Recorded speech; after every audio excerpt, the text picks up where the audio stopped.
Thank you, Time, for this incredible honor and for shining a light on the work we do at the Trevor Project, where I have the privilege of leading research that transforms data into life-saving support for LGBTQ plus young people every single day.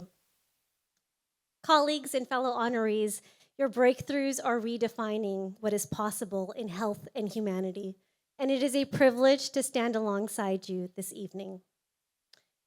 Tonight, I toast every LGBTQ plus young person daring to live authentically in a world that too often misunderstands them, and in particular, transgender young people whose courage is quietly rewriting our collective definition of bravery. I'm reminded of my youngest child, born in Vietnam and welcomed into our family as a toddler, who carries both early trauma and limitless tenacity. One evening, this brave child, who was assigned female at birth, looked up at us and quietly but unmistakably said, "I am a boy." We were not surprised, but this one sentence recentered our universe. Watching him blossom has been a masterclass in what happens when affirmation outruns fear. A teacher who uses his chosen name, a classmate who defends his pronouns, a counselor who meets him at eye level. Each act may seem small, but together they form a public health intervention more powerful than any prescription.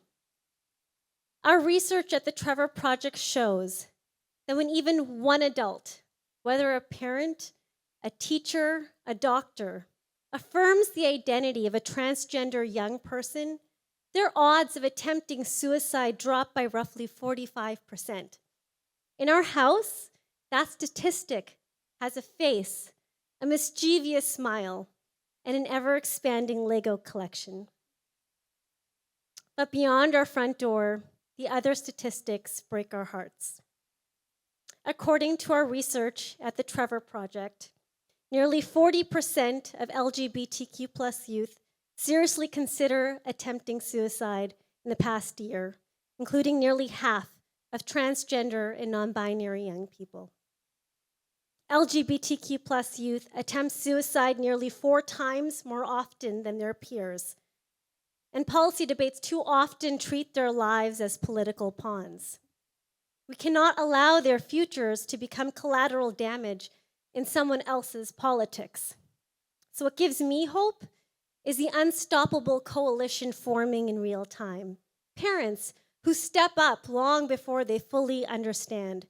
Researchers who refuse to let hateful rhetoric distort evidence. And crisis counselors who answer midnight texts with life-saving empathy. And most importantly, the young people themselves, like my son, who remind us that authenticity isn't an endpoint, it is a beginning. So here's to every LGBTQ plus young person carving space for truth, and to the adults who choose bravery over comfort so that these young people can choose life over fear. Cheers.